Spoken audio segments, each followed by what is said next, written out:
I'm going to be reading about the serial killer, Edmund Kemper. Edmund Kemper III, born on December 18th, 1948, is an American serial killer who murdered 10 people, including his paternal grandparents and mother. He is noted for his height of 6 feet 9 inches, 2.06 meters, and for his intellect, possessing an IQ of 145. Kemper was nicknamed the co-ed killer, as most of his victims were female college students. His murders often included necrophilia, rape, and cannibalism. Born in California, Kemper had a troubled upbringing. His parents divorced as a child. He moved to Montana with his abusive mother before returning to California, where he murdered his paternal grandparents when he was 15. He was diagnosed with paranoid schizophrenia by court psychiatrists and sentenced to the Atascadero State Hospital, not prison, as a criminally insane juvenile. Released at the age of 21 after convincing psychiatrists he was rehabilitated, Kemper was regarded as non-threatening by his future victims. He targeted young female hitchhikers during his killing spree, luring them into his vehicle and driving them to secluded areas where he would murder them before taking their corpses back to his home to be decapitated, dismembered, and violated. Kemper then murdered his mother and one of her friends before turning himself into the authorities. Found insane and guilty at his trial in 1973, Kemper requested the death penalty for his crimes. Capital punishment was suspended in California at the time, and he instead received 8 concurrent life sentences. Since then, he has been incarcerated in California medical facility.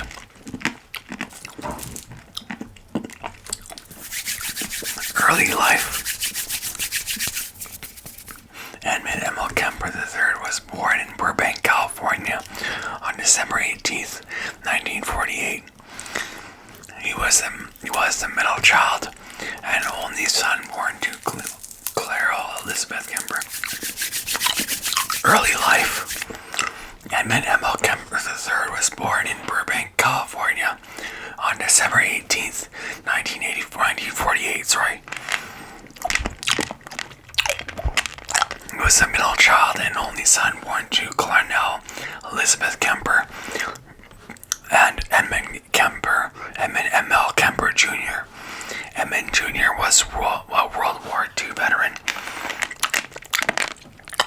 who, after the war, tested nuclear weapons in the Pacific Proving Grounds before returning to California, where he worked as an electrician. Clarnell often complained about Edmund II's menial electrician job and later said suicide missions in wartime and the atomic bomb testings were nothing compared to living with her. And that Clarnell affected him more than 396 days of fighting on the front did. Wow. Weighing 13 pounds as a newborn, Kemper was a head taller than his peers by the age of 4. Early on, he exhibited antisocial behavior, such as cruelty to animals. At the age of 10, he buried a pet cat alive. Once it died, he dug it up, decapitated it, and mounted its head on a spike. Kemper later stated that he derived pleasure from successfully lying to his family about killing the cat. At the age of 13, he killed another family cat when he proceeded to be favoring his younger sister. Alan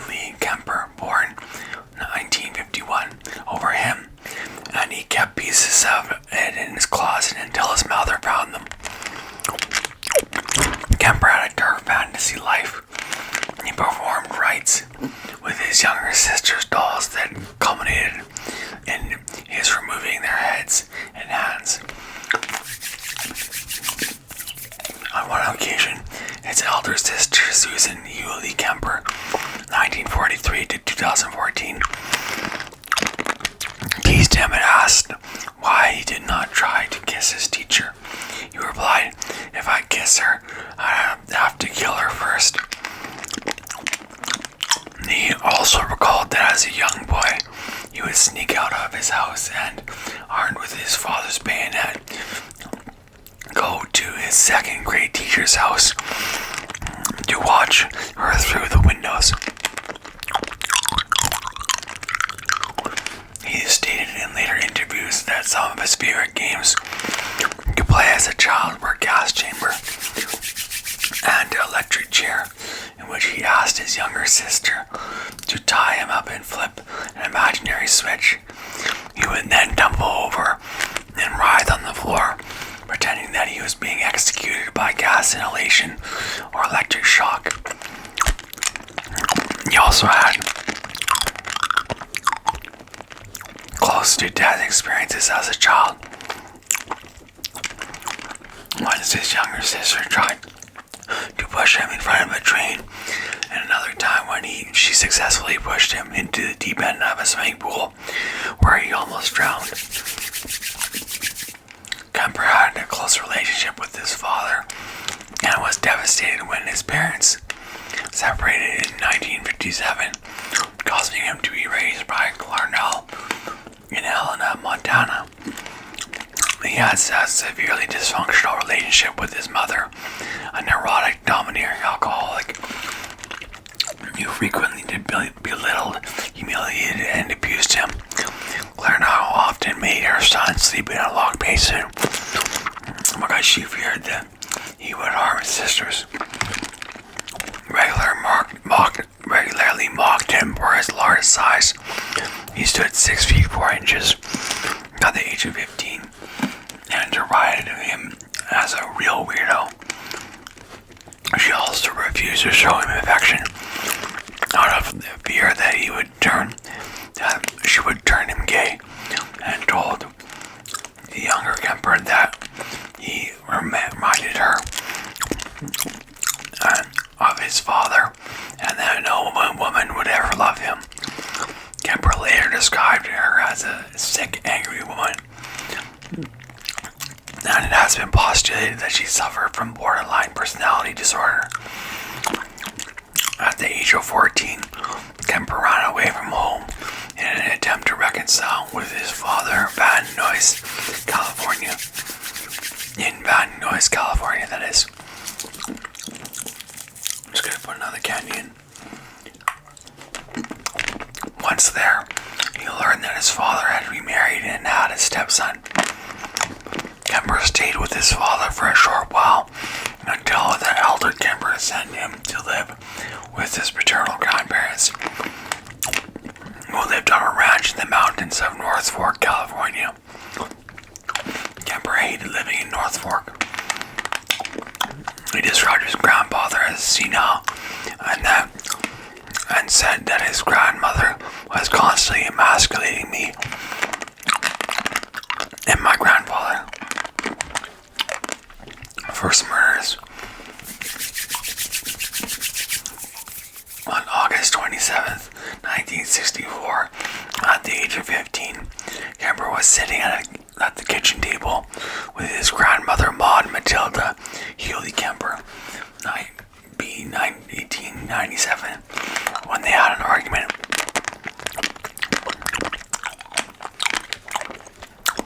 Enraged, Kemper stormed off and retrieved a rifle that his grandfather had given him for hunting. The rifle had been confiscated because he used it to needlessly shoot animals. He then re-entered the kitchen and fatally shot his grandmother in the head before firing twice more into her back. His grandmother's last words were, "Oh, you better not be shooting the birds again." Some accounts mention that she also suffered multiple post-mortem stab kitchen knife. When Kemper's grandfather, Edmund Kemper Sr., returned from grocery shopping, Kemper went outside and fatally shot him in the driveway next to his car. He was unsure what to do next, so he phoned his mother, who told him to contact the local police. Kemper called the police and waited to be taken into custody. After his arrest, Kemper said that he just wanted to see what it felt like to kill Grandma, and testified that he killed his grandfather, that he would not have to find out that his wife was dead, and that he would be angry with Kemper for what he'd done. Psychiatrist Donald Lundy, who interviewed Kemper during adulthood, wrote, "In this way, he had avenged the rejection of both his father and his mother." Kemper's crimes were deemed incomprehensible for a 15-year-old to commit, and court psychiatrists diagnosed him as a paranoid schizophrenic and sent him to Atascadero State Hospital, the maximum security facility that houses mentally ill convicts. Imprisonment at Atascadero, California Youth Authority psychiatrists and social workers disagreed with the court psychiatrist's diagnosis. The report stated that Kemper showed no flight of ideas, no interference with thought, no expression of delusions or hallucinations, and no evidence of bizarre thinking. They also observed him to be intelligent and introspective. Initial testing measured his IQ at 136, 2 standard deviations above average. He was re-diagnosed with a less severe condition, a personality trait disturbance, passive-aggressive type. Later on, in his time at Atascadero, Kemper was given another IQ test, which gave him a higher result of 145. Kemper endeared himself to his psychiatrist by being a model prisoner and was trained to administer psychiatric tests to other inmates. One of his psychiatrists later said, "He was a very good worker, and this is not typical of a sociopath. He really took pride in his work." Kemper also became a member of the JC Swell in Atascadero and said he developed some new tests and some new scales in the Minnesota multi-basic personality inventory, specifically an over hostility scale, during his work with Atascadero psychiatrists. After his second arrest, Kemper said that being able to understand how these tests functioned allowed him to manipulate his psychiatrist, and admitted that he learned a lot from the sex offenders to whom administered tests. For example, he told them to avoid leaving witnesses. It was best to kill a woman after raping her. Release in time between murders. On December 18th, 1969, for his 21st birthday, Kemper was released on parole from Atascadero against the recommendations of psychiatrists at the hospital. He was released into the care of his mother, Clarnell, who had remarried, taking the surname Strandberg, and then divorced again. At 609 A Ord Street, Aptos, California, a short drive from where she worked as an administrative assistant at the University of California, Santa Cruz. Kemper later demonstrated further to his psychiatrist that he was rehabilitated, and on November 29, 1972, his juvenile records were permanently expunged. The last report from his probation psychiatrist read, "If I were here to see this patient without having any history available or getting any history from him, I would think that we're dealing with a very well-adjusted young man who had initiative, intelligence, and who was free from any psychiatric illness." It is my opinion that he has made a very excellent response to the years of treatment and rehabilitation, and I would see no psychiatric reason to consider him to be any danger to himself or any member of society. And since it may allow him more freedom as an adult to develop his potential, I would consider it reasonable to have a permanent expunction of his juvenile records. While staying with his mother, Kemper attended community college in accordance with his parole requirements and had hoped he would become a police officer, although he was rejected because of his size. At the time of his release from Atascadero, Kemper stood 6 feet 9 inches, 2.06 meters tall, which led to his nickname Big Ed. Kemper maintained relationships with Santa Cruz police officers despite his rejection to join the force and become a self-described friendly nuisance at a bar called the Jury Room, a popular hangout for law enforcement officers. Kemper worked at a series of menial jobs before gaining employment with the State of California Division of Highways, now known as the California Department of Transportation.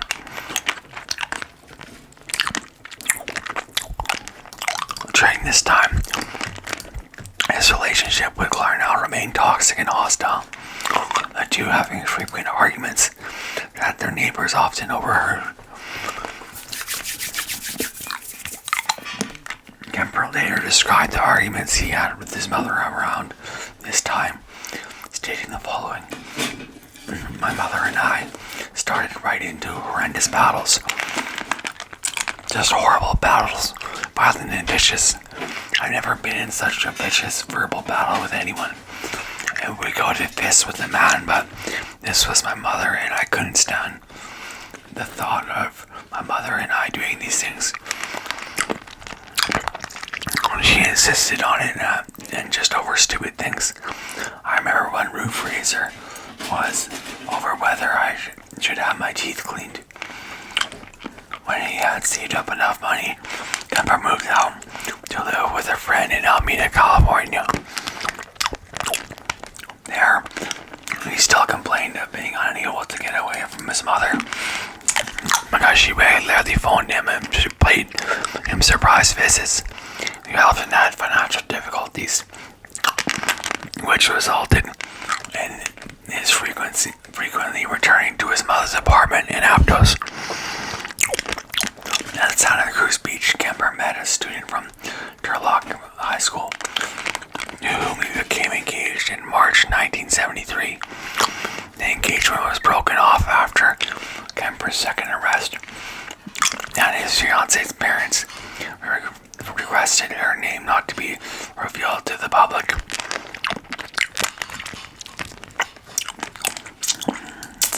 The same year, he began working for the Highway Division. Kemper was hit by a car while riding a motorcycle that he had recently purchased. His arm was badly injured in the crash, and he received a $15,000, about $90,000 in 2019 when adjusted for inflation, settlement in the civil suit he filed against the car's driver as he was driving around in the 1969 Ford Galaxy he bought with his parents, with part of his settlement money. He noticed a large number of young women hitchhiking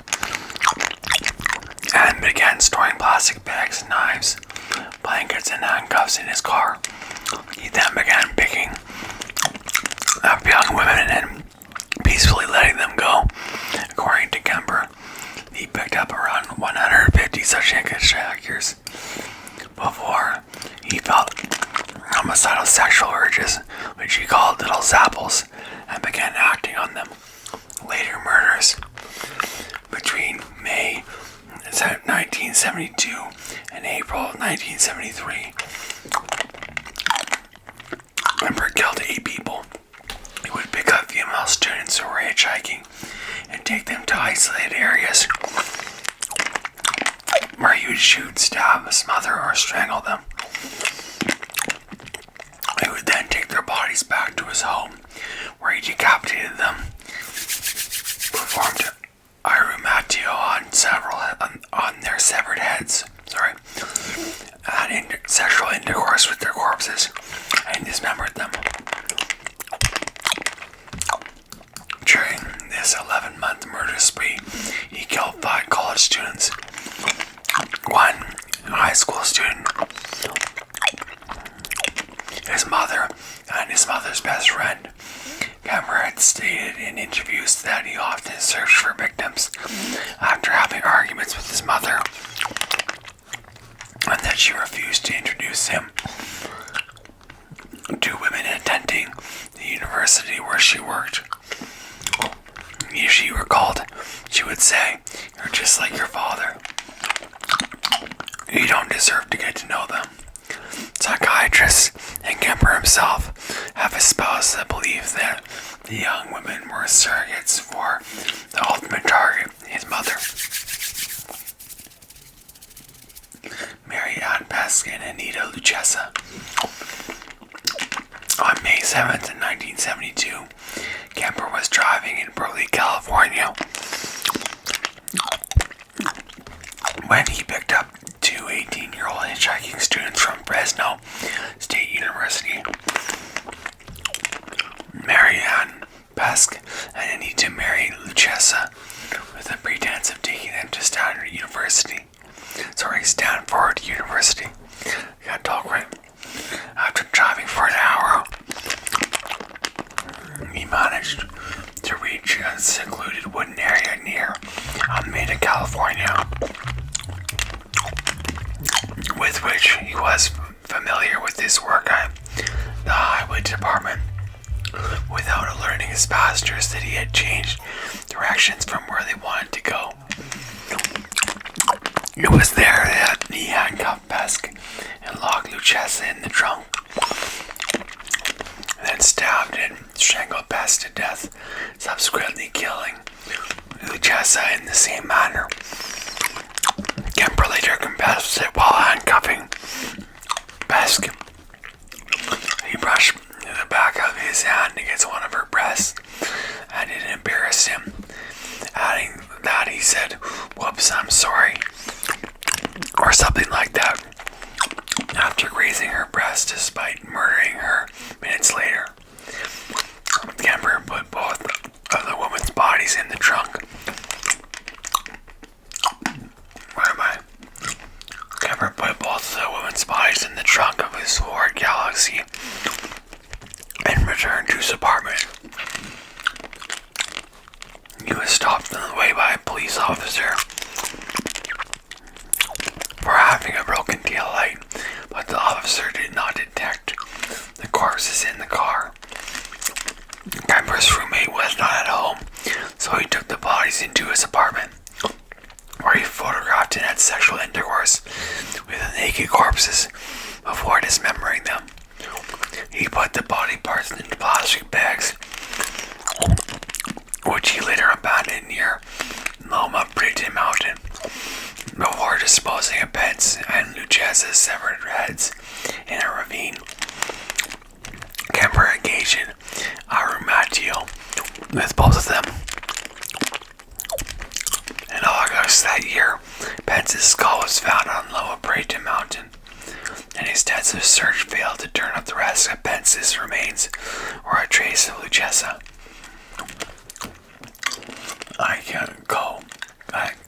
Ikoku, on the evening of September 14, 1972, Kemper picked up a 15-year-old dance student named Ikoku, who had decided to hitchhike to a dance class after missing her bus. He again drove to a remote area where he pulled a gun on Koo before accidentally locking himself out of his car.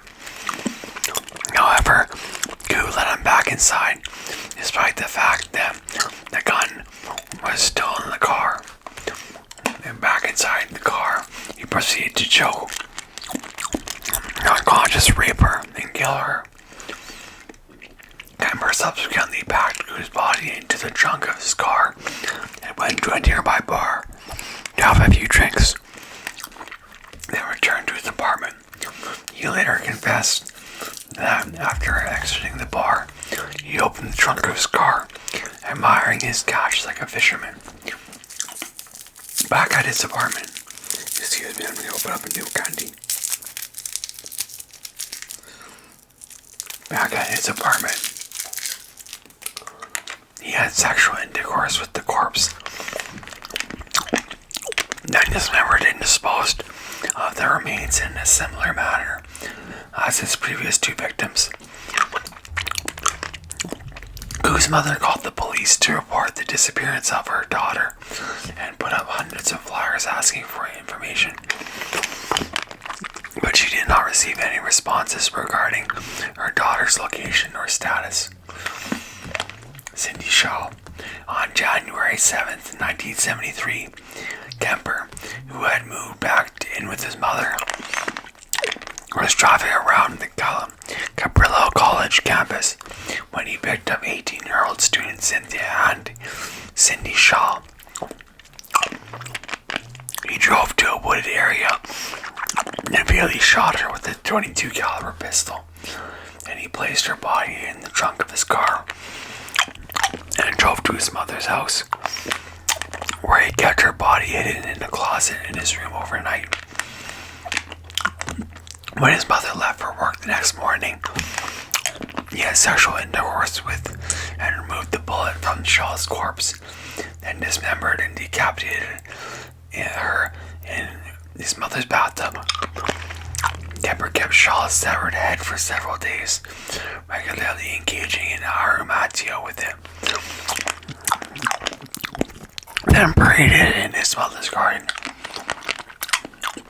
facing upward toward her bedroom. After his arrest, he stated that he did this because his mother always wanted to look up to her. He discarded the rest of Shaw's remains by throwing them off a cliff. Over the course of the following few weeks, all except her head and right hand were discovered and pieced together like a macabre jigsaw puzzle. A pathologist determined that Shaw had been cut into pieces with a power saw. After a heated argument with his mother, Kemper left his house in search of possible victims. With the heightened suspicion of a serial killer preying on hitchhikers in the Santa Cruz area, students were advised to accept rides only from cars with university stickers on them. Kemper had been able to obtain such a sticker as his mother worked at the University of California, Santa Cruz. He encountered 23-year-old Rosalind Heather Thorpe and a 20-year-old Helen Allison Liu on the UCSC campus. According to Kemper, Thorpe entered his car first, reassuring Liu to also enter. He first fatally shot Thorpe and then Liu with his .22 caliber pistol and wrapped their bodies in blankets. Kemper again brought his victims back to his mother's house. This time he beheaded them in his car and carried the headless corpses into his mother's house to have sexual intercourse with them.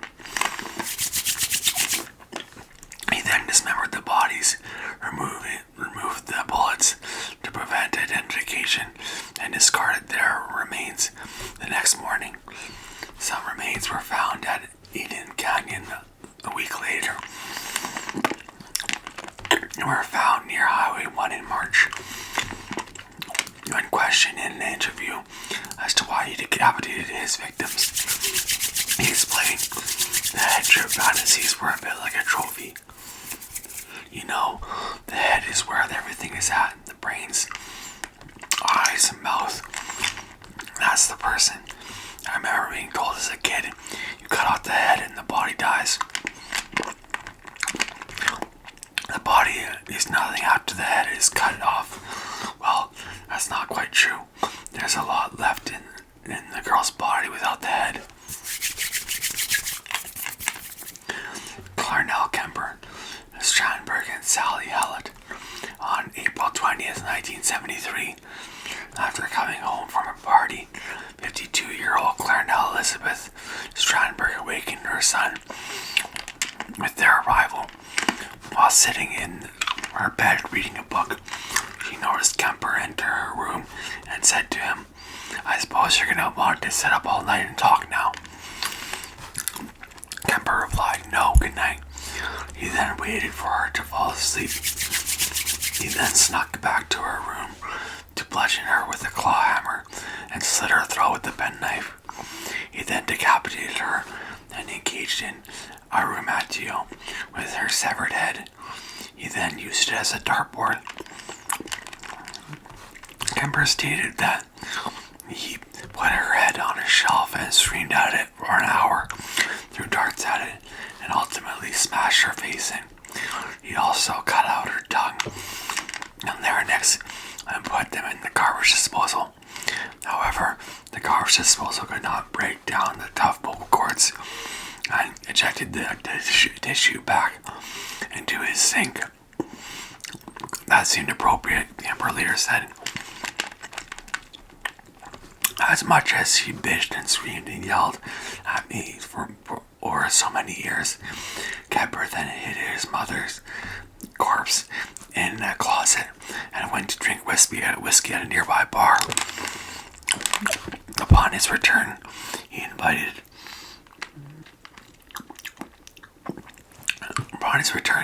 his mother's best friend, 59-year-old Sarah Taylor Sally Hallett, over to the house to have dinner and watch a movie. When Hallett arrived, Kemper strangled her to death and to create a cover story that his mother and Hallett had gone away together on vacation. He subsequently put Hallett's corpse in a closet, obscured any window, outward signs of a disturbance, and left a note to the police. It read, "Approximately 5:15 a.m. Saturday. No need for her to suffer any more at the hands of this horrible, murderous butcher. It was quick, asleep the way I wanted it. Not sloppy and incompetent, gents. Just a lack of time. I got things to do." Afterward, Kemper fled the scene.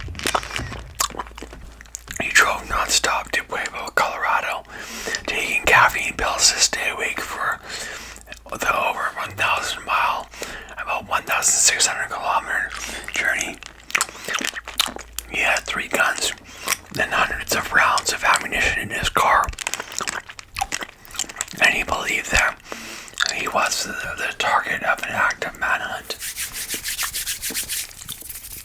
After not hearing any news on the radio about the murders of his mother and Hallett when he arrived in Pueblo, he found a phone booth and called the police. He confessed to the murders of his mother and Hallett, but the police did not take his call seriously and told him to call back at a later time. Several hours later, Kemper called again, asking to speak to an officer he personally knew.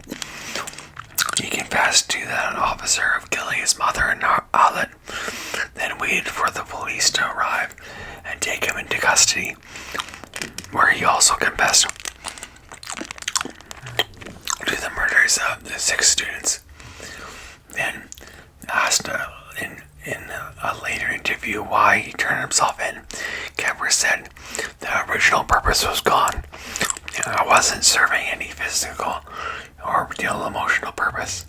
It was just a pure waste of time. Emotionally, I couldn't handle it much longer. Toward the end there, I started feeling the folly of the whole damn thing. And at the point of near exhaustion, near collapse, I just said to hell with it and called it all off."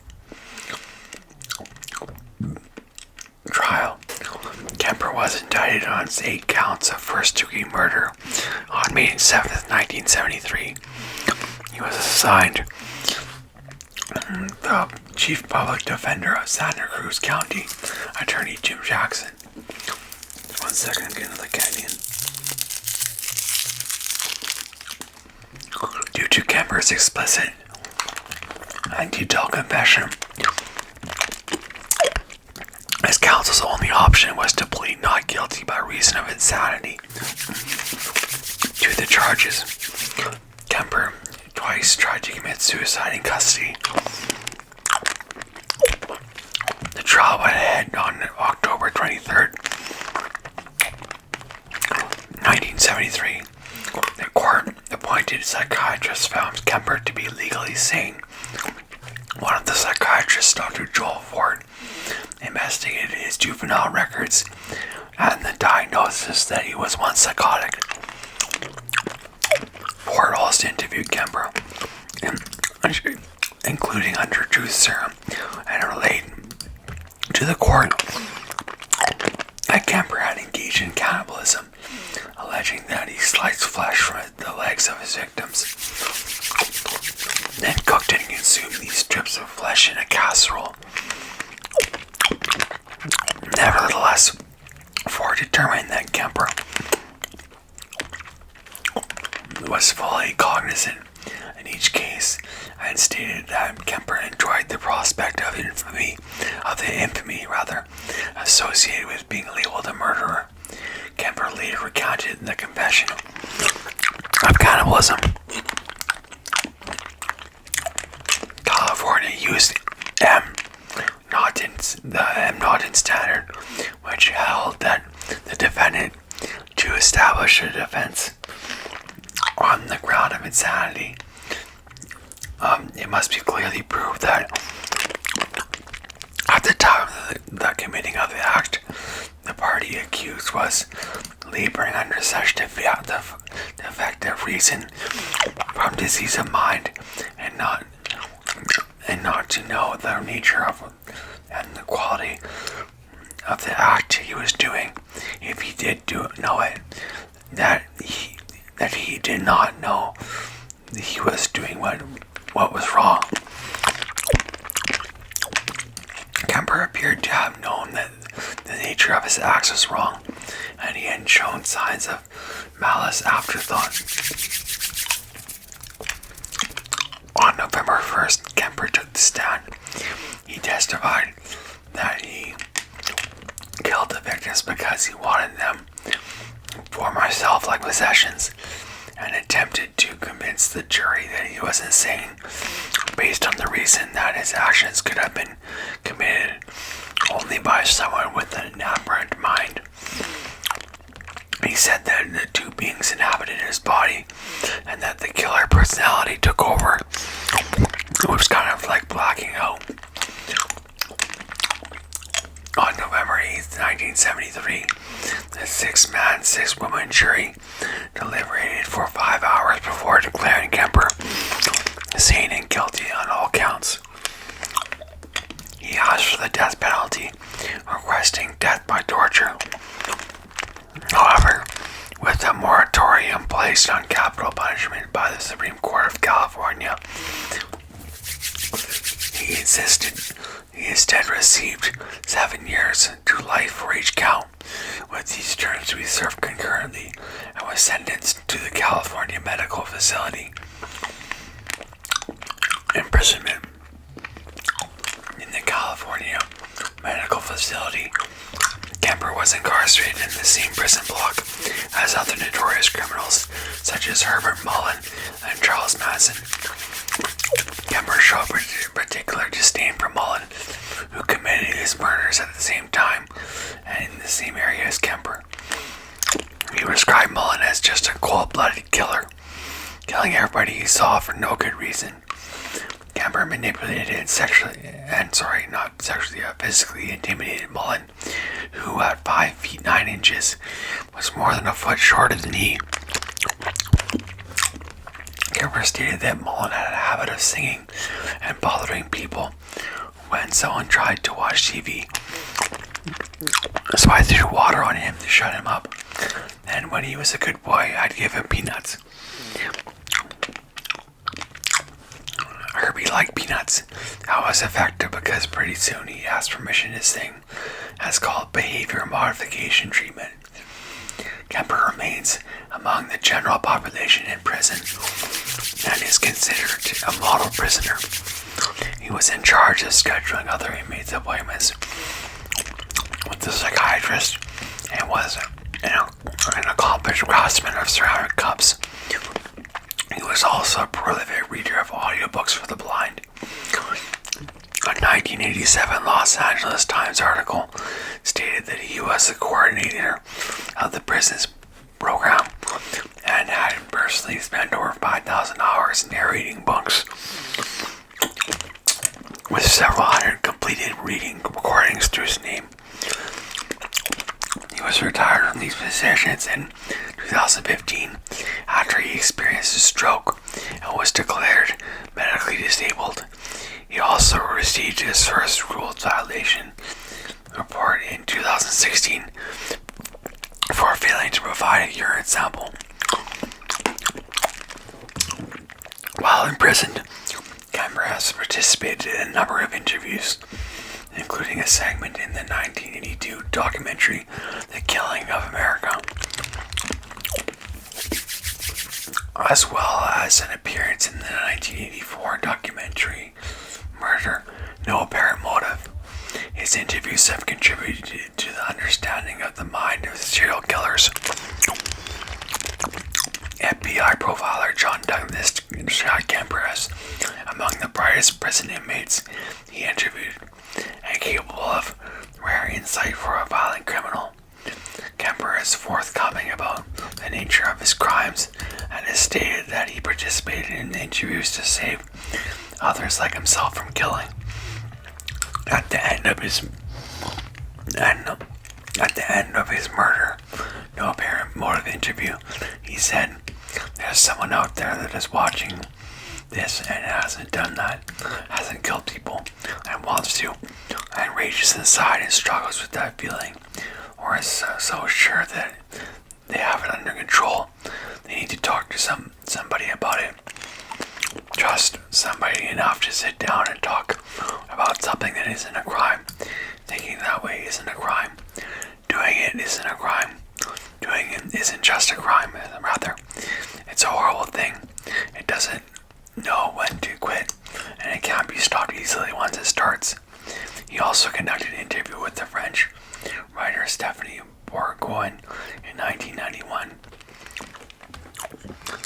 Kemper was first eligible for parole in 1979. He was denied parole that year, as well as the parole hearings in 1980, 1981, and 1982. He subsequently waived his right to a hearing in 1985. He was denied parole at his 1988 hearing, where he said, "Society is not ready to shape or form me. I can't fault them for that." He was denied parole again in 1991 and in 1994. He then waived his right to a hearing in 1997 and in 2002. He attended the next hearing in 2007, where he again denied parole. Prosecutor Aradin Simmons said, "We don't care how much of a model prisoner he is because of the enormity of his crimes."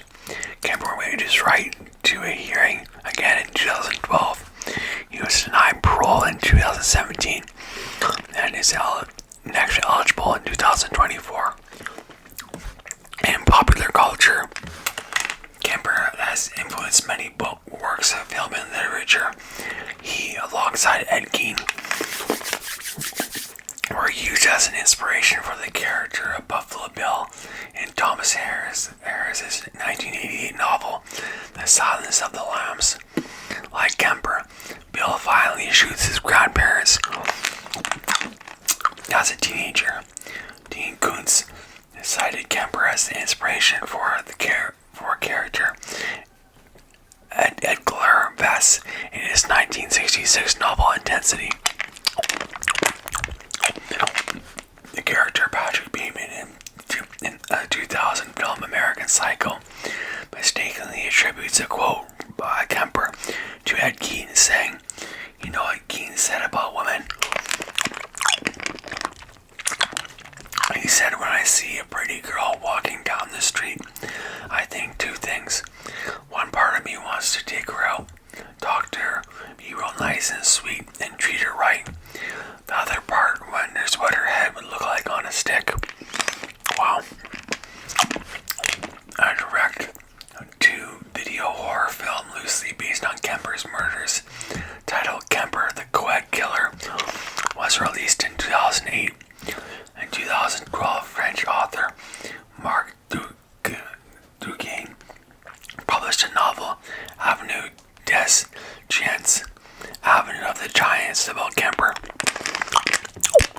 Kemper was portrayed by 6'5" actor Cameron Britton in 3 episodes, NOS 2, 3, and 10. The first season of the 2017 Netflix television drama series Mindhunter, surrounding FBI researcher of the criminally insane. Britton received a nomination for the Primetime Emmy Award for Outstanding Guest Actor in a Drama Series because of this role, and appeared in the 5th episode of the 2nd season. Kemper has been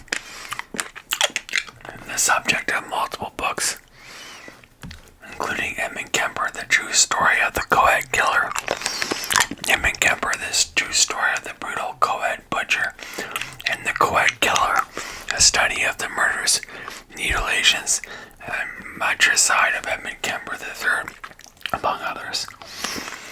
Extracts from Kemper's interviews have been used in numerous songs, including Love Hate by Dystopia, Abomination Unseen by Devourment, Forever by the Berserker, Severed Head by the Suicide Commando, Engraved by the Opium Wound Profile. It is discussed in many songs such as Edmund Kemper Had a Horrible Temper by Macabre, Fortress by System of a Down, Temper of Mr. Kemper by the Celibate Rifles, Murder by the Seabound in California, Edmund Kemper by Church of Misery,